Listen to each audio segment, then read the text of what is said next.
नमस्कार दोस्तों, मैं गजेंद्र साहू एक बार फिर से आप सभी का स्वागत करता हूं बघेल ट्यूटोरियल के ई एजुकेशन प्लेटफॉर्म पर। आज हम लोग पुनः छत्तीसगढ़ के व्याकरण से संबंधित महत्वपूर्ण प्रश्नोत्तर पर चर्चा करेंगे। ये इसका सेकंड पार्ट है।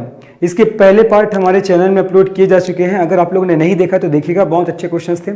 अभी हम लोग थोड़ा बेसिक क्वेश्चंस पे डील कर रहे हैं। जैसे जैसे फिर हमारा पार्ट्स आगे जाता जाएगा, है ना, वैसे हम लोग क्वेश्चंस के लेवल को भी हाई करते जाएंगे। लेकिन पहले तो हम लोग को बेसिक क्लियर होना चाहिए, है ना। चलिए, तो आज की क्लास की शुरुआत करते हैं और चलते हैं हमारे पहले क्वेश्चन में। देखिए हमारा पहला क्वेश्चन क्या है। दिए गए विकल्पों में से छत्तीसगढ़ी में किन दो व्यंजनों का उच्चारण नहीं होता, है ना। एक बार फिर से पढ़ दे रहा हूं। दिए गए विकल्पों में छत्तीसगढ़ी में किन दो व्यंजनों का उच्चारण नहीं होता। ऑप्शन दिया गया ए है ब और ख, बी दिया गया स और श, और सी दिया गया क और ग, और डी दिया गया स और ह। तो किसका उच्चारण नहीं होता आपको बताना है। तो जो लोग बी ऑप्शन के साथ गए हैं उन सभी का आंसर आपका सही होगा। तो ध्यान रखना, छत्तीसगढ़ी में ये शक्कर के सा और षटकोण के सा, ठीक है। छत्तीसगढ़ी में शक्कर के का और षटकोण के सा, है ना, इसका प्रयोग नहीं होता, है ना। शक्कर के श और षटकोण के स का छत्तीसगढ़ी में प्रयोग नहीं होता। अगर मैं बात करूं कि शक्कर के श है, इसका उच्चारण कहां से होता है, तो तालु से होता है। कहां से होता है? तालु से। और षटकोण के स इसका उच्चारण कहां से होता है, तो ध्यान रखना, इसका उच्चारण होता है मूर्धा से। कहां से? मूर्धा। इसीलिए शक्कर के श को तालव्य स बोलते हैं जी, तालव्य श बोलते हैं, है ना। और वैसे ही षटकोण के स का उच्चारण मूर्धा से होता है, इसलिए इसको क्या बोलते हैं? मूर्धन्य स बोलते हैं। क्या बोलते हैं? मूर्धन्य स। तो हमारे छत्तीसगढ़ में इन दोनों का प्रयोग नहीं होता। इनके जगह किसका प्रयोग करते हैं? स का प्रयोग करते हैं। किसका? ये सरौता के श, है ना। तो हमारे छत्तीसगढ़ में शक्कर के श और षटकोण के स की जगह सरौता के श का प्रयोग किया जाता है। और ध्यान रखना, इस सरौता के स का उच्चारण कहां होता है? आपके दांत से होता है। कहां से होता है? दांत से। इसीलिए इस स को किस नाम से जानते हैं? दंतव्य स के नाम से जानते हैं। किस नाम से? दंतव्य स के नाम से जानते हैं, है ना। अगर मैं कुछ लिखूं जैसे कि ये एक शब्द है शेष, ये एक शब्द है शेष, है ना। अगर इसको मुझे छत्तीसगढ़ में कोई लिखने के लिए बोला जाएगा, ठीक है, तब मैं कैसे लिखूंगा? इसको ऐसे लिखूंगा, शेष, है ना। क्योंकि छत्तीसगढ़ी में इन दोनों का प्रयोग तो नहीं होता। इन दोनों की जगह किसका प्रयोग किया जाता है? ये आपका सरौता के स अर्थात आपका दंतव्य स का प्रयोग किया जाता है। ये आपको ध्यान रखना है, ठीक है। किसका? आपका दंतव्य स का प्रयोग होता है। वैसे और ध्यान रखना है, आपका छत्तीसगढ़ में छत्री के छ का भी प्रयोग नहीं होता, त्रिशूल के त्र का भी प्रयोग नहीं होता, ज्ञानिक ज्ञ का भी प्रयोग नहीं होता, और श्र का भी प्रयोग नहीं होता छत्तीसगढ़ी में। हिंदी में तो होता ही है, बाकी छत्तीसगढ़ी में इन सभी वर्णों का प्रयोग नहीं होता।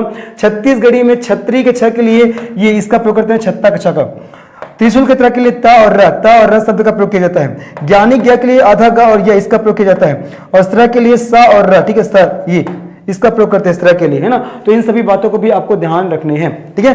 तो हमारा क्वेश्चन क्या था? देखो, दिए गए विकल्पों में से छत्तीसगढ़ी में किन दो व्यंजनों का उच्चारण नहीं होता। तो ये स और श का उच्चारण नहीं होता, और इसके जगह किसका होता है? तो दंतव्य स का उच्चारण होता है, सरौता के स का उच्चारण होता है ना। और मैंने और बताया, छत्तीसगढ़ी में छत्री के छ के लिए छत्ता छ का प्रयोग करते हैं, त्रिशूल के त्र के लिए तर का प्रयोग करते हैं, ज्ञानिक ज्ञ के लिए ज्ञ का प्रयोग करते हैं, और स्र के लिए सर का प्रयोग किया जाता है, ठीक है। ये भी आपको ध्यान रखना जी, बहुत इंपॉर्टेंट है, ओके। वैसे अगर मैं हिंदी की बात करूं तो हिंदी में ये जो वर्ण हो जाएंगे, अर्थात सालक सा, षटकोण के साथ, सरौतक सा और हलवाई खा, हिंदी में इन चारों वर्णों को किस नाम से जानते हैं? उष्म व्यंजन के नाम जानते हैं। किस नाम से? उष्म व्यंजन, या इसी को ही उष्म व्यंजन या इसी को ही संघर्षी व्यंजन, ठीक है जी, संघर्षी व्यंजन के नाम से भी जाना जाता है। उष्म व्यंजन या संघर्षी व्यंजन के नाम से जानते हैं। क्यों? क्योंकि जब हम लोग इसका उच्चारण करते हैं तो हमारे मुख से गर्म या उष्मा बाहर आता है ना। इसलिए इसको उष्म व्यंजन या संघर्षी व्यंजन के नाम से जाना जाता है। ये भी आपको ध्यान रखना है, ओके। और हमारे से जी पे से पूछ भी चुका है, ये सा, और तीनों जो सा है जी, देखो ऐसा लगता है कि तीनों का स का प्रोनाउंसिएशन एक जगह से हो रहा है, लेकिन तीनों का अलग अलग जगह से होता है। ध्यान रखना, ये जो स है इसका कहां से होता है? तालु से होता है, और षटकोण के स का आपका मूर्धा से होता है, और आपका सरौता के स का आपका दांत से होता है। कहां से? दांत से। अगर ह का पूछेगा तो ह का आपका कंठ से होता है, कंठ के साथ गला से। तो सभी का उच्चारण अलग अलग जगह से होता है, ये आपको ध्यान रखने हैं, ओके। चलिए, तो हम लोग चलते हैं अब हमारे नेक्स्ट क्वेश्चन में। इस क्वेश्चन का आपका आंसर हो जाएगा बी, स और श, है ना। स और श की जगह छत्तीसगढ़ी में किसका? सरौता के स का प्रयोग किया जाता है। किसका? सरौता के स, जिसका उच्चारण कहां से होता है? आपका दांत से होता है। कहां से होता है? दांत से, ठीक है। ये चलिए नेक्स्ट क्वेश्चन में चलते हैं। हमारा नेक्स्ट क्वेश्चन क्या? देखिए हमारा नेक्स्ट क्वेश्चन क्या है, हमारा नेक्स्ट क्वेश्चन देखते हैं क्या है। देखिए दूसरा क्वेश्चन है, छत्तीसगढ़ी भाषा में कतेक स्वर हवे। बहुत बड़ा क्वेश्चन है। अभी मैंने क्या बताया था कि छत्तीसगढ़ी में ये क्या आपका षटकोण के सा और किसका जी, किसका? शक्कर के सा, इन दोनों का प्रयोग नहीं होता। इन दोनों की जगह किसका प्रयोग होता है? आपका सर्वोत्तम किसका का प्रयोग होता है। तो भाषा एक्चुअल में हिंदी में कैसे लिखते हैं, भाषा को ऐसे लिखते हैं भाषा हिंदी में एक्चुअल में, लेकिन छत्तीसगढ़ी में क्या लिखा गया है, इसकी जगह किसका प्रयोग किया गया है, या लसा का प्रयोग किया गया। तो भाषा छत्तीसगढ़ी में आपका सही हो जाएगा, ये क्या हो जाएगा आपका सही हो जाएगा, लेकिन हिंदी के दृष्टिकोण से आपका गलत है। लेकिन छत्तीसगढ़ी में इन दोनों सा के जगह किसका प्रयोग होता है, आपका सर्वोत्तम के श का, इसलिए ये भाषा आपका सही है। तो छत्तीसगढ़ी भाषा में कतेक स्वर हवे, 12 हवे, 6 हवे, 8 हवे, 10 हवे, कितना हवे तू मतलब बताना हवे, है ना। तो बताओ इसके हिसाब से आंसर दिया गया है 12, 6, 8 और 10, ठीक है। तो इस क्वेश्चन का आपका सही आंसर क्या हो जाएगा, इस क्वेश्चन का आपका आंसर हो जाएगा 8, ठीक है। कितना हो जाएगा 8। सबसे पहले तो स्वर के बारे में जानता है कि स्वर क्या होता है। तो स्वर क्या होता है जी, स्वर स्वतंत्र होता है। स्वर क्या होता है आपका स्वतंत्र होता है। स्वर स्वतंत्र होता है अर्थात स्वर वर्णों के उच्चारण करते समय, स्वर स्वतंत्र होता है अर्थात स्वर वर्णों के उच्चारण करते समय अन्य वर्णों की सहायता नहीं लिया जाता, अन्य वर्णों की, ठीक है, अन्य वर्णों की सहायता नहीं लिया जाता, स्वर वर्णों के उच्चारण करते समय अन्य वर्णों की सहायता नहीं लिया जाता, ये आपको ध्यान रखना है। क्लियर है, ठीक है। जाहिर सी बात है यार, हम लोग बोल रहे हैं ना स्वतंत्र है, तो क्यों हम लोग दूसरे वर्ण का सहारा ले, है ना। तो स्वर स्वतंत्र होता है अर्थात स्वर वर्णों के उच्चारण करते समय अन्य वर्णों की सहायता नहीं लिया जाता, है ना। तो हमारे छत्तीसगढ़ी में स्वरों की संख्या ध्यान रखना है। छत्तीसगढ़ी में स्वरों की संख्या कितना है, तो आपको ध्यान रखना है कितना है, 8 है। अभी 8 कौन सा है, आ हो जाएगा, छोटा ई हो जाएगा, बड़ा ई हो जाएगा, ऊ हो जाएगा, बड़ा ऊ हो जाएगा, ए हो जाएगा और ओ हो जाएगा, ठीक है। ये तो ये क्या है आपके छत्तीसगढ़ी में स्वरों की संख्या टोटल कितना है, 1 2 3 4 5 6 7 8, कुल स्वरों की संख्या छत्तीसगढ़ी में 8 है। इसमें से भी ह्रस्व स्वर और दीर्घ स्वर कौन कौन सा, ये क्वेश्चन पूछते हैं। ह्रस्व स्वर कौन सा है और आपका दीर्घ स्वर कौन सा है, ठीक है। तो ह्रस्व स्वर क्या हो जाएगा, ह्रस्व स्वर कौन सा है, इसमें देखो आ, है ना, आ ई और ऊ, आ ई और ऊ, है ना, आ ई और ऊ, इसको ह्रस्व स्वर के नाम जानते हैं। ह्रस्व स्वर को एक मात्रिक स्वर के नाम से भी जानते हैं और लघु स्वर के नाम से भी जानते हैं। ध्यान रखना।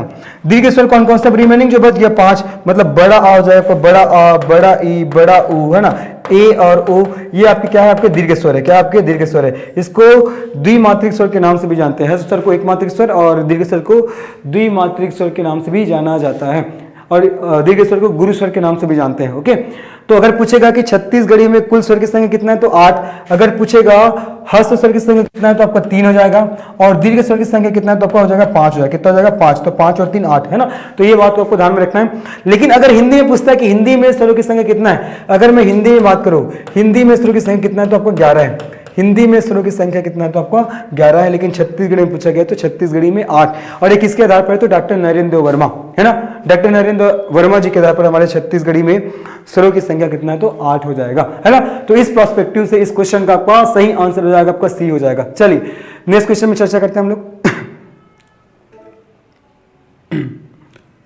निम्नलिखित में से कौन सा व्यंजन छत्तीसगढ़ी में अर्धस्वर है। बढ़िया क्वेश्चन है जी, है ना। हिंदी में कुछ अलग अलग वर्ण है जो अर्धस्वर के छत्तीसगढ़ी में भी अलग है। तो ये तो क्वेश्चन पूछ रहे हैं कि निम्नलिखित में से कौन सा व्यंजन छत्तीसगढ़ी में अर्धस्वर है। इसके रिगार्डिंग ऑप्शन नहीं है, प, र या और ला, ठीक है, प, र या और ला। अगर मैं हिंदी की बात करूं, तो हिंदी में अर्धस्वर की संख्या 4 है। कौन कौन सा, य, र, ल और व, है ना। हिंदी में अर्धस्वर की संख्या कितना है, आपका 4 है। कितना है, 4 है। और इसी अर्धस्वर को अंतस्थ व्यंजन, ठीक है, अंतस्थ व्यंजन के नाम से जानते हैं। अंतस्थ व्यंजन या अर्धस्वर, है ना, इसी को ही अंतस्थ व्यंजन के नाम से भी जाना जाता है, य, र, ल और व, हिंदी की बात करें। लेकिन अगर मैं छत्तीसगढ़ी में बात करूं, तो छत्तीसगढ़ी में कौन कौन सा हो जाएगा आपका, छत्तीसगढ़ी में कौन सा हो जाएगा आपका, या हो जाएगा। कौन सा आपका, या, ठीक है। तो छत्तीसगढ़ी में कौन सा हो जाएगा जी आपका, या हो जाएगा। कौन सा हो जाएगा, या। तो देखो ऑप्शन में या है कि नहीं है, हाँ ये है। तो इसका आपका आंसर क्या होगा, आपका सी होगा, ठीक है। और इसी को हमारे आयोग ने भी आंसर लिया है, तो आंसर जो लिए है उसके हिसाब से इसका आंसर क्या हो जाएगा, आपका या हो जाएगा, है ना। तो कौन सा व्यंजन छत्तीसगढ़ी में अर्धस्वर है, तो आपको ध्यान रखना है छत्तीसगढ़ी में या को अर्धस्वर में काउंट करते हैं। बाकी अगर हिंदी की बात करें तो हिंदी में य, र, ल और व चारों को काउंट करते हैं, लेकिन छत्तीसगढ़ी में या को काउंट करते हैं। किसको, या को, है ना। छत्तीसगढ़ी में या को काउंट किया जाता है, ये आपको ध्यान रखने हैं, है ना। तो क्वेश्चन नंबर 3 का, है ना, क्वेश्चन नंबर 3 का आपका सही आंसर हो जाएगा, आपका या हो जाएगा। क्लियर है, 3 की सेकंड है जी। चलो जो भी है इसका सही आंसर क्या होगा, आपका या होगा। चलिए अब चलते हैं नेक्स्ट क्वेश्चन में। हमारा नेक्स्ट क्वेश्चन कौन सा, देखो खोल बहारा है ना, खोल बहारा है। ये वो सब क्वेश्चन है जो आपके एग्जाम में पूछे गए हैं। अगर आप को आप अगर एनालिसिस कर रहे होगे या क्वेश्चन सॉल्व कर रहे होगे तो ये सब क्वेश्चन आपको देखने को मिल जाएगा। हमारे सीजीपीएससी पूछ चुका है इस क्वेश्चन को, है ना। तो खोलबाहरा है, व्यक्तिवाचक संज्ञा है, भाववाचक संज्ञा, व्यक्ति और जातिवाचक संज्ञा, समूहवाचक संज्ञा, ठीक है। व्यक्तिवाचक संज्ञा है कि भाववाचक संज्ञा है कि जातिवाचक संज्ञा है कि आपका समूहवाचक संज्ञा, आपको बताना है। तो खोलबाहरा क्या हो जाएगा, खोलबाहरा एक व्यक्ति का नाम है, खोलबाहरा क्या है, एक व्यक्ति का नाम है ना। तो इस कारण इसका आंसर क्या होगा आपका, व्यक्तिवाचक संज्ञा होगा। क्या होगा आपका, व्यक्तिवाचक संज्ञा। व्यक्तिवाचक संज्ञा किसे कहते हैं, तो जिस शब्द से किसी व्यक्ति या वस्तु के नाम का बोध होता है आपका व्यक्तिवाचक संज्ञा कहलाता है। और ध्यान रखना, व्यक्तिवाचक संज्ञा हमेशा और हमेशा एक वचन होता है ना, हमेशा हमेशा एक वचन होता है, इसकी पहचान का तरीका है ना। तो संज्ञा के बारे में आपको बताना चाहिए कि संज्ञा, संज्ञा का शाब्दिक अर्थ होता है नाम। इस संसार में जिसके भी नाम है ये सब क्या अपने आप में संज्ञा है ना। अब ये फैन का नाम है, ये भी संज्ञा है, आपका नाम संज्ञा, मेरा नाम संज्ञा, चेयर का नाम संज्ञा, स्मार्टकल का नाम संज्ञा, है ना, व्हाइट डिजिटल बोर्ड का नाम संज्ञा। तो जिसके भी नाम है सब क्या अपने आप में संज्ञा है ना। तो किसी भी व्यक्ति, वस्तु, स्थान, भाव आदि के नाम को संज्ञा कहा जाता है ना। और संज्ञा 5 प्रकार के होते हैं। संज्ञा के प्रकार को भी ध्यान रखना, प्रकार से कई बार व्यापक क्वेश्चन पूछ चुका है। संज्ञा के 5 प्रकार होते हैं। व्यक्तिवाचक संज्ञा हो जाएगा, व्यक्तिवाचक।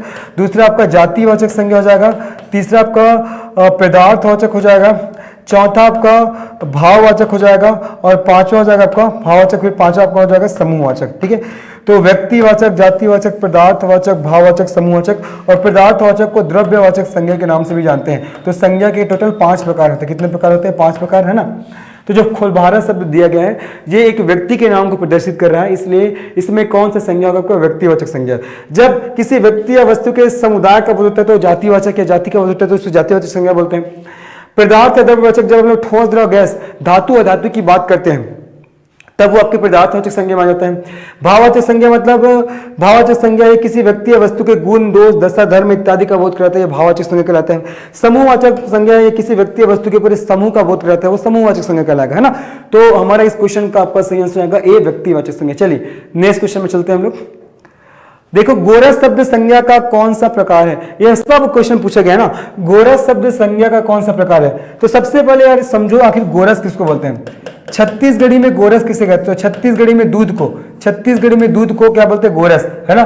छत्तीसगढ़ में दूध को गोरस बोलते हैं। और ध्यान रखना, छत्तीसगढ़ में दूध के लिए भी एक शब्द का प्रयोग करते हैं, दूध, ठीक है। छत्तीसगढ़ी में दूध के लिए दूध शब्द का प्रयोग करते हैं और इसी दूध को क्या बोलते हैं, गोरस के नाम से जानते हैं। किस नाम से जानते हैं, गोरस के नाम से जानते हैं। तो गोरस शब्द में कौन सा संज्ञा है, देखो, द्रव्यवाचक, भाववाचक, समूहवाचक, जातिवाचक। दूध तो जाति में नहीं आ रहा, ये तो गलत हो जाएगा। दूध कहाँ समूह में आ रहा है, क्या नहीं आ रहा, ये भी गलत हो जाएगा। भाववाचक, दूध थोड़ी ना भाव में आएगा, ये भी नहीं है। तो बचे क्या, द्रव्यवाचक, है ना। तो द्रव्यवाचक संज्ञा क्या होता है, तो किसी भी ठोस, द्रव, गैस, धातु, अधातु, है ना, जिसको हम लोग मेजर कर सकते हैं, इसी को ही द्रव्यवाचक संज्ञा या इसी को ही पदार्थवाचक संज्ञा, इसी को ही पदार्थवाचक संज्ञा के नाम से भी जाना जाता है, ठीक है। पदार्थवाचक संज्ञा के नाम से भी जानते हैं। तो देखो, हम लोग दूध को मेजर कर सकते हैं, है ना। और ये किसमें आता है, द्रव भी आता है। तो ये क्या हो जाएगा, द्रव्यवाचक या पदार्थवाचक संज्ञा, अर्थात ठोस, द्रव, गैस, धातु, अधातु के नाम, है ना, और जिसको हम लोग मेजर कर सकते हैं, सब किसी में आते हैं, आपके द्रव्यवाचक या पदार्थवाचक संज्ञा में आते हैं। और द्रव्यवाचक संज्ञा को ही पदार्थवाचक संज्ञा के नाम से भी जाना जाता है ना। तो इस क्वेश्चन का आपका सही आंसर क्या हो जाएगा, ए हो जाएगा, द्रव्यवाचक संज्ञा। क्या हो जाएगा आपका, द्रव्यवाचक संज्ञा। चलिए नेक्स्ट क्वेश्चन में चलते हैं। हमारा नेक्स्ट क्वेश्चन क्या देखते हैं, हमारा नेक्स्ट क्वेश्चन देखिए, करु शब्द का भाववाचक संज्ञा क्या है। करु शब्द का भाववाचक संज्ञा क्या है, सबसे पहले समझो आखिर ये भाववाचक संज्ञा किसे कहते हैं। तो जिस संज्ञा शब्द से किसी व्यक्ति या वस्तु के गुण, दोष, धर्म, दशा आदि के नाम का बोध होता है, क्या कहलाता है, भाववाचक संज्ञा। तो हमारा क्वेश्चन पूछा जा रहा है कि करु शब्द का भाववाचक संज्ञा क्या है, कड़वा, करुआ, करुआई और करुआ, ठीक है। तो इस क्वेश्चन का आपका सही आंसर आएगा सी। जिन लोगों ने सी आंसर किए हैं सभी का आंसर सही होगा। तो करु शब्द है, इसका भाववाचक संज्ञा क्या हो जाएगा, करुआई। क्या हो जाएगा, करुआई। क्या हो जाएगा जी, करुआई, ठीक है। हिंदी में कड़वा बोलते हैं करु को, है ना, हिंदी में कड़वा बोलते हैं और इसका भाववाचक हो जाएगा करुआई हो जाएगा। क्या हो जाएगा जी, करुआई, है ना। तो इस क्वेश्चन का सही आंसर हो जाएगा सी, करुआई। चलिए अगले क्वेश्चन पर चलते हैं। हमारा अगला क्वेश्चन कौन सा देखते हैं, प्रश्नवाचक सर्वनाम नहीं है ना, प्रश्नवाचक सर्वनाम। अब देखते हैं, यहाँ हम लोग सर्वनाम पे आ गए। इससे पहले संज्ञा वाले क्वेश्चन सॉल्व कर रहे थे, अब सर्वनाम पे। और ये सब वही क्वेश्चन जो आपके एग्जाम पूछे गए हैं ना। देखो, छत्तीसगढ़ी से बहुत सारे क्वेश्चन रिपीट होते हैं, लैंग्वेज से बता रहा हूँ, है ना। तो जो पुराने क्वेश्चन जितने भी हैं सबको आपको एक बार सॉल्व कर लेना है। तो देखो, प्रश्नवाचक सर्वनाम नहीं है। तो सबसे पहले हम लोग समझते हैं आखिर सर्वनाम किसे कहते हैं। तो सर्वनाम किसे कहते हैं, वे शब्द जो संज्ञा शब्द की जगह प्रयुक्त होते हैं सर्वनाम शब्द कहलाते हैं, है ना। वे शब्द जो संज्ञा शब्द की जगह प्रयुक्त होते हैं सर्वनाम शब्द कहलाते हैं। और सर्वनाम क्या करता है, संज्ञा शब्दों की पुनरावृत्ति को रोककर वाक्यों को सुंदरता प्रदान करता है ना। सर्वनाम संज्ञा शब्दों की पुनरावृत्ति को रोककर वाक्यों को सुंदरता प्रदान करता है ना। और जैसे मैंने आपको बताया था संज्ञा हमारे कितने प्रकार का होता है, 5 प्रकार का, हिंदी में भी छत्तीसगढ़ में भी। वैसे सर्वनाम कितने प्रकार का होता है, 6 प्रकार का, है ना। आपका सर्वनाम किसे कहते हैं बता दिया, वे शब्द जो संज्ञा शब्द की जगह प्रयुक्त होते हैं सर्वनाम कहलाते हैं।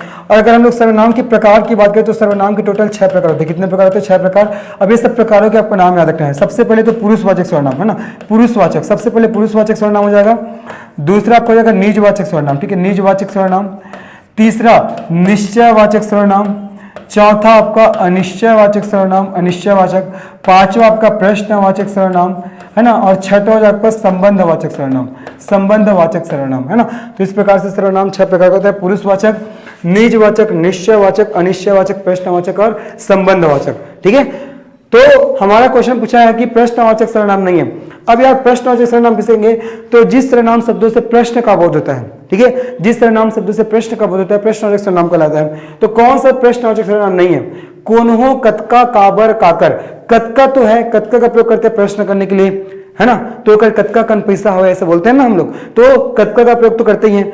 काबर, जैसे ते काबर जात है ना, काबर जात मतलब हम लोग प्रश्न करने के लिए कुछ उस शब्द को बोल रहे हैं, तो काबर भी आपका प्रश्नवाचक संज्ञा हो जाएगा, सर्वनाम हो जाएगा। काकर, ते काकर, ते काकर कर जात है, एला काकर भी, है ना। तो ये काकर भी क्या है आपका प्रश्नवाचक, क्या है आपका सर्वनाम है। तो कतका भी है, काबर भी है, काकर भी है, लेकिन कोन्हो शब्द आपका प्रश्नवाचक सर्वनाम नहीं है, तो इसलिए इसका आंसर क्या होगा, कोन्हो हो जाएगा, ठीक है। कोन्हो और कुछु, कोन्हो और कुछु जो शब्द है ये आपके कौन से सर्वनाम में आते हैं, तो अनिश्चयवाचक सर्वनाम। किस में आते हैं, अनिश्चयवाचक सर्वनाम, है ना। अनिश्चयवाचक सर्वनाम में आता है जी कोन्हो और कुछु। क्या आता है, कोन्हो और कुछु, है ना। कोन्हो और कुछु है, ये आपके अनिश्चयवाचक सर्वनाम में आता है, ठीक है। अनिश्चयवाचक सर्वनाम किसे कहेंगे, जिसे किसी व्यक्ति या वस्तु का आपको निश्चित ज्ञान नहीं होगा या आपको उसके बारे में अच्छे से पता नहीं होगा, आपको अनिश्चित ज्ञान होगा, उसको बोलते हैं अनिश्चयवाचक सर्वनाम। जैसे कि अगर मैं हिंदी में बोलूं, चाय में कुछ गिरा है, चाय में कुछ गिरा है, चाय में कुछ गिरा है, ये बोल दिया। अगर मैं बोला कि आपके घर कोई आया है, आपके घर कोई आया है, तो हिंदी में कुछ और कोई का प्रयोग करता है, आपके घर कोई आया है। अब देखो चाय में कुछ गिरा है हमको पता तो चल गया, लेकिन क्या गिरा है ये पता नहीं चल रहा है। आपके घर कोई आया है, हमको पता चल रहा है हाँ कोई आया है, लेकिन कौन आया पता चल रहा है क्या, नहीं पता चल रहा है। मतलब आपको निश्चित ज्ञान हो रहा है क्या चीजों का, नहीं हो रहा है, इसीलिए किसमें आ गया, अनिश्चयवाचक सर्वनाम। तो हिंदी में अनिश्चयवाचक सर्वनाम के लिए वाचक शब्द क्या है, कुछ और क्या, है ना, कुछ और कोई। और लेकिन छत्तीसगढ़ी में कौन सा है, तो कोन्हो और कुछु। क्या हो जाएगा, कोन्हो और कुछु, है ना। तो ये जो कोन्हो है ये आपका कौन सा सर्वनाम है, अनिश्चयवाचक सर्वनाम है, अनिश्चयवाचक। तो ये तो क्वेश्चन पूछा गया है कि प्रश्नवाचक सर्वनाम नहीं है। तो बाकी कतका, काबर और काकर ये तीनों तो आपका है प्रश्नवाचक सर्वनाम, बाकी कोन्हो है वो आपका अनिश्चयवाचक सर्वनाम है ना। तो इस क्वेश्चन का सही आंसर हो जाएगा ए कोन्हो। चलिए नेक्स्ट क्वेश्चन में चलते हैं। हमारा नेक्स्ट क्वेश्चन क्या है, और साथ साथ इसको भी ध्यान रखना कितने प्रकार होते हैं सर्वनाम के। नेक्स्ट क्वेश्चन में चलते, देखो निम्नलिखित में से कौन सा शब्द सर्वनाम है, निम्नलिखित में से कौन सा शब्द सर्वनाम है, मतलब आपको सर्वनाम पहचानना। अभी मैंने बताया था सर्वनाम वे शब्द होते हैं जो संज्ञा शब्द की जगह प्रयुक्त होते हैं, ये संज्ञा की पुनरावृत्ति को रोककर वाक्यों को सुंदरता प्रदान करता है सर्वनाम। तो कौन सा शब्द सर्वनाम है, जॉन, जयराम, जैत खाम, जय जोहार, है ना, जॉन, जयराम, जैत खाम, जय जोहार। तो इस क्वेश्चन का जिन लोगों ने आंसर ए किए हैं सबका आंसर सही है, ध्यान रखना। जयराम तो नहीं होगा, आपका जैत खाम भी नहीं होगा, और आपका जय जोहार भी नहीं होगा, ठीक है। तो इस क्वेश्चन का आपका सही आंसर क्या होगा, जॉन हो जाएगा, क्या हो जाएगा, जॉन, ठीक है। तो अभी मैंने बताया था सर्वनाम के टोटल 6 प्रकार होते हैं, ठीक है। पहला पुरुषवाचक, दूसरा निजवाचक, तीसरा निश्चयवाचक, चौथा अनिश्चयवाचक, पांचवा प्रश्नवाचक और छठवां संबंधवाचक, ठीक है। तो ये जो संबंधवाचक सर्वनाम है, संबंधवाचक सर्वनाम, ये संबंधवाचक सर्वनाम इसके वाचक शब्द कौन कौन से होते हैं, जैसे ध्यान रखना जैसन तैसन, ठीक है, जैसन, जैसन तैसन, जैसन तैसन, और जाएगा जौन तौन, ठीक है, जौन तौन, जैसन तैसन जौन तौन, है ना। और जाएगा आपका जॉन तौन, ठीक है, जॉन तौन, जॉन तौन, जौन तौन, जॉन तौन। तो ये जॉन है, ये कौन सा आपका सर्वनाम हो जाएगा, आपका कौन सा होगा, आपका संबंधवाचक सर्वनाम हो जाएगा, ठीक है। तो यही क्या है, आपका संबंधवाचक सर्वनाम है। बाकी जयराम, जैत खाम, जय जोहार ये एक शब्द है ना। तो ध्यान रखना है, इस क्वेश्चन का आपका सही आंसर क्या हो जाएगा, ए जॉन, क्लियर है। जैद खाम वही गुरु घासीदास जयंती पर इसी जैद खाम के चारों ओर, जैद खाम मतलब एक खंबा होता है व्हाइट कलर का, इसी के चारों ओर गुरु घासीदास जयंती के अवसर पर इसके चारों ओर घूम घूम कर नृत्य किया जाता है। जैद खाम के बारे में ध्यान रखना। जय जोहार अभिवादन के लिए बोलते हैं जय जोहार ऐसे करके, है ना, ठीक है। जय राम भगवान जी का नाम लिया जा रहा है, लेकिन कौन सा शब्द सर्वनाम है ये पूछा गया है, तब इसका आंसर क्या होगा आपका जॉन हो जाएगा। क्या हो जाएगा जॉन, ठीक है। जॉन, तौन, जौन, तौन, जैसन, तैसन, है ना, ये सब आपके संबंधवाचक सर्वनाम कहलाते हैं। मतलब संबंधवाचक सर्वनाम जो एक शब्द का संबंध दूसरे शब्द के साथ कराता है उसी को बोलते हैं संबंधवाचक सर्वनाम, है ना। तो इस क्वेश्चन का आपका सही आंसर हो जाएगा ए जॉन। चलिए नेक्स्ट क्वेश्चन में चलते हैं। देखिए नेक्स्ट क्वेश्चन क्या है, निम्नलिखित में से कौन सा शब्द निजवाचक सर्वनाम है, ठीक है। कौन सा शब्द निजवाचक सर्वनाम है, ये निजवाचक नहीं, यहां पर लिखना प्रश्नवाचक, है ना, ये थोड़ा गलत हो गया है, प्रश्नवाचक सर्वनाम है, ठीक है। तो क्वेश्चन क्या है, देखो निम्नलिखित में से कौन सा शब्द प्रश्नवाचक सर्वनाम है, ठीक है। कौन सा प्रश्नवाचक सर्वनाम है, देखो तो तही तुमन काकर, तोड़ तही तुमन काकर, ये जो देखो तोड़ हो जाएगा, तही हो जाएगा और तुमन, ये सब क्या हो जाएगा आपका पुरुषवाचक सर्वनाम है। ध्यान रखना, ये जो पुरुषवाचक सर्वनाम है जी, पुरुषवाचक सर्वनाम, पुरुषवाचक सर्वनाम होता है वो ना कितने प्रकार का होता है, 3 प्रकार का होता है।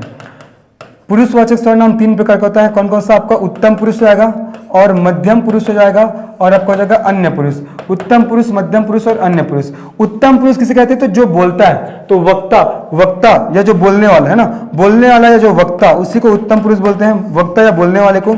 मध्यम पुरुष किसे कहेंगे, तो श्रोता, श्रोता अर्थात जो सुनने वाला होता है, श्रोता अर्थात सुनने वाला, सुनने वाले को क्या बोलते हैं, मध्यम पुरुष बोलते हैं। और अन्य पुरुष किसे कहते हैं, तो जिसके बारे में कहा जाता है, ठीक है, जिसके बारे में, जिसके बारे में कहा जाता है, जिसके बारे में कहा जाता है, कहा जाता है ना। तो यहां पास क्या दिया देखो, तोड़ तही तुमन, है ना, तो ये सब किस में आएगा, तोड़ तही तुमन, ये सब किस में आते हैं, यहाँ पे छत्तीसगढ़ी में मध्यम पुरुष में आते हैं, है ना।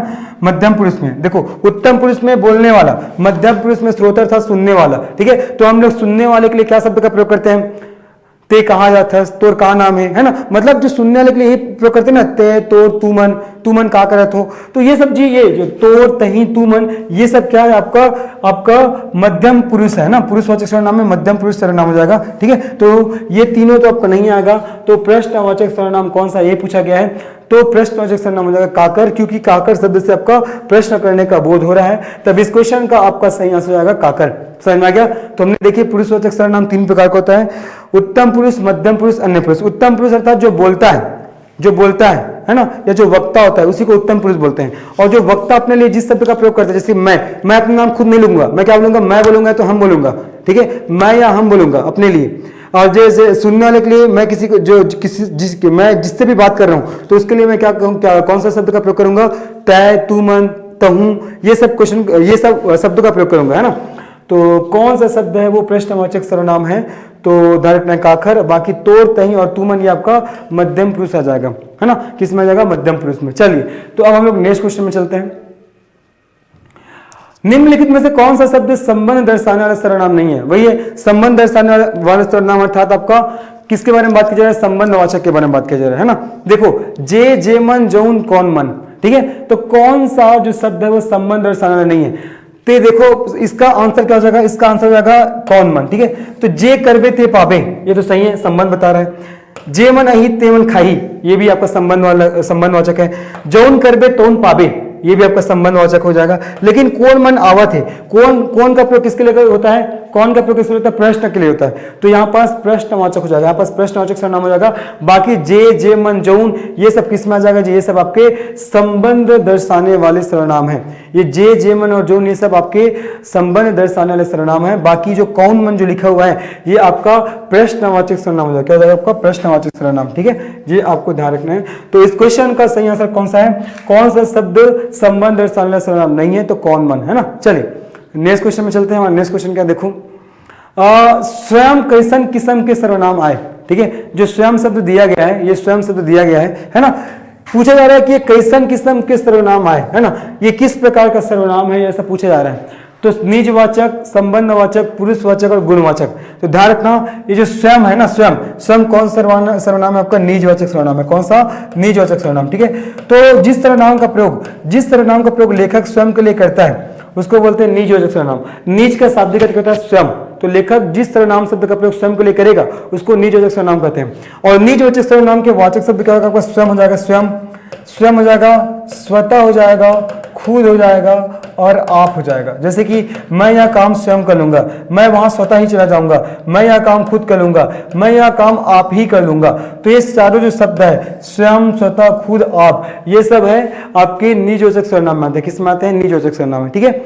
और छत्तीसगढ़ी में सीएम बोलते हैं, क्या बोलते हैं? छत्तीसगढ़ी में स्वयं को सीएम बोलते हैं। और छत्तीसगढ़ में निजवाचक के और वाचक शब्द क्या है? सीएम और सवांगे, ठीक है। सीएम और सवांगे ये छत्तीसगढ़ी में हो जाएगा वाचक शब्द, और हिंदी में निजवाचक सर्वनाम के वाचक शब्द हो जाएगा आपका स्वयं, स्वतः, खुद और आप। और छत्तीसगढ़ी में सीएम और सवांगे, ठीक है, सीएम और सवांगे।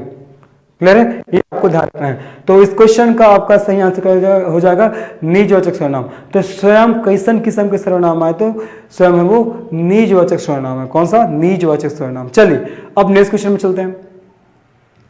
देखो, आमा का विशेषण शब्द बनाइए। आमा, ठीक है, आमा।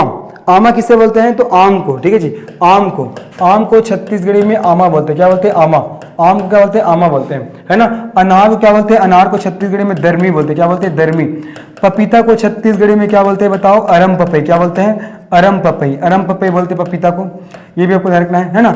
सीताफल को, ठीक है, सीताफल, सॉरी सीताफल को, सीताफल, सीताफल को छत्तीसगढ़ी में सीताफल बोलते हैं। क्या बोलते हैं? सीताफल। सीताफल को सीताफल के नाम से जानते हैं, ये भी आपको ध्यान रखना है। क्लियर है? और बहुत सारे नाम है, जैसे इमली, ठीक है, इमली। इमली को छत्तीसगढ़ी में अमली के नाम जानते हैं। किस नाम जानते हैं? अमली के नाम से जानते हैं। ओके। तरबूज, तरबूज आप लोग देखे होगे, है ना। तो तरबूज को छत्तीसगढ़ी में कलिंदर बोलते हैं। क्या बोलते हैं? कलिंदर, है ना। और अगर खरबूज, दोनों अलग होता है ना। खरबूज को छत्तीसगढ़ी में क्या बोलते हैं? खरबूजा या बंगला, ठीक है, खरबूजा भी बोलते हैं, और साथ ही साथ इसको बंगला भी कहा जाता है ना, ये सब। तो यार यहाँ एक शब्द दिया गया है आमा, तो आमा का विशेषण आपको बनाना है, छत्तीसगढ़ी शब्द बनाना है ना, विशेषण बनाना है। तो अमसूर, आमातूर, अमछूर और अमतूर। तो इस क्वेश्चन का सही आंसर क्या होगा? तो जिन लोगों ने ए आंसर किए हैं, है ना, उन सभी का सही है, ठीक है। तो इस क्वेश्चन का आपका सही आंसर हो जाएगा ए हो जाएगा, अमसूर। तो आमा का विशेषण क्या होगा? अमसूर। अमसूर मतलब बहुत खट्टा, खट्टा के लिए बोलते हैं, अमसूर शब्द का प्रयोग किया जाता है ना। तो आमा का विशेषण क्या हो जाएगा आपका? अमसूर हो जाएगा। क्या हो जाएगा जी? अमसूर। आमा तो नहीं होगा, अमछूर भी नहीं होगा और अमतूर भी नहीं होगा, ये तीनों तो नहीं होगा। तो इसका आंसर क्या हो जाएगा आपका? अमसूर हो जाएगा। क्या हो जाएगा जी? अमसूर, है ना। तो इस क्वेश्चन का आंसर ए होगा, ध्यान रखना। और साथ ही साथ और कुछ मैंने फल के नाम बताए हैं जिसको छत्तीसगढ़ी में किस किस नाम से जानते हैं, इसको भी आपको ध्यान रखना है। ओके, चलिए अब उसके बाद चलते हैं नेक्स्ट क्वेश्चन में। हमारा नेक्स्ट क्वेश्चन क्या देखिए, रतनपुर का विशेषण शब्द बनाइए। रतनपुर एक शब्द है आपका, इसका विशेषण शब्द बनाना है, ठीक है। रतनपुर का आपको विशेषण शब्द बनाना है। रतनपुर बहुत ऐतिहासिक स्थल है, आप सभी को पता होगा, आप लोग छत्तीसगढ़ का इतिहास पढ़ोगे तो, है ना। रतनपुर में बहुत सारे साक्ष्य प्राप्त हुए हैं, है ना, और ऐतिहासिक घटनाओं से क्या है? संबंध रखता है रतनपुर, है ना। तो यार ये पूछा जा रहा है कि रतनपुर का विशेषण शब्द बनाइए। रतनपुरिया, रतनपुरिया, रतनपुरी और रतनपुरी। तो ये तो नहीं होगा, गलत है। रतनपुरी ये तो नहीं होगा, गलत है। रतनपुरी ये भी नहीं होगा, गलत है। रतनपुरिया ये भी गलत है, तो रतनपुरिया, ठीक है। तो रतनपुर का विशेषण शब्द क्या हो जाएगा आपका? रतनपुरिया। रायपुर का रायपुरिया, ठीक है। बिलासपुर का बिलासपुरिया और रतनपुर का रतनपुरिया, ये सब आपको ध्यान रखना। पुरिया मतलब पुरिया सब जुड़ेगा, रतनपुरिया, रायपुरिया, बिलासपुरिया, है ना, ये सब हो जाएगा आपका इसके विशेषण, है ना। तो रतनपुर का विशेषण शब्द क्या हो जाएगा आपका? रतनपुरिया हो जाएगा। चलिए अब अगले क्वेश्चन में चलते हैं। हमारा अगला क्वेश्चन क्या देखो, जुठर्रा, है ना। जुठर्रा जो विशेषण शब्द है ये किस विशेषण के अंतर्गत आता है? जुठर्रा जो शब्द दिया गया है, ये सब आपके क्वेश्चंस पूछे जाने वाले क्वेश्चंस हैं जो पूछ चुके हैं ना। आप लोग जो भी बुक सॉल्व करोगे देखना, डेफिनेटली आप सबको ये क्वेश्चन देखने को मिल जाएगा। जुठर्रा विशेषण शब्द का भेद है, मतलब कौन से विशेषण के अंतर्गत आता है जुठर्रा? सार्वनामिक विशेषण, परिणाम बोधक विशेषण, है ना, परिमाण बोधक विशेषण, फिर संख्यावाचक विशेषण और गुणवाचक विशेषण। तो परिमाण, तो जुठर्रा शब्द से आपको परिमाण का पता चल रहा है, मात्रा का पता चल रहा है क्या? नहीं चल रहा है, परिमाण, ठीक है। परिमाण अर्थात मात्रा, तो जुठर्रा शब्द से कहां से आपको मात्रा का पता चल रहा है? तो ये तो गलत हो जाएगा, है ना। संख्या परिमाण, जुठर्रा शब्द से आपको संख्या का पता चल रहा है क्या? नहीं पता चल रहा है। जुठर्रा शब्द से आपको ना तो मात्रा का पता चल रहा है ना ही संख्या का पता चल रहा है, तो दोनों गलत हो जाएगा। सार्वनामिक विशेषण, इसके पहले कोई सर्वनाम का प्रयोग हुआ क्या? नहीं हुआ है, तो ये तो सार्वनामिक विशेषण ये भी नहीं होगा। तो अब बचा क्या? गुणवाचक विशेषण, है ना। तो जुठर्रा शब्द क्या हो जाएगा आपका? गुणवाचक विशेषण हो जाएगा। ठीक है। तो जो किसी व्यक्ति के गुण, दोष, धर्म, दशा, भाव इत्यादि को बताते हैं गुणवाचक विशेषण कहलाते हैं ना। तो ये जो झुठहर्रा विशेषण है ये किसके अंतर्गत आएगा, ये आपका आएगा गुणवाचक विशेषण के अंतर्गत। बाकी परिमाण, मात्रा की बात नहीं हो रहा है, संख्या की बात नहीं हो रहा है, और इसके पहले कोई सर्वनाम का प्रयोग नहीं हुआ है, तो ये सार्वनामिक विशेषण भी नहीं होगा।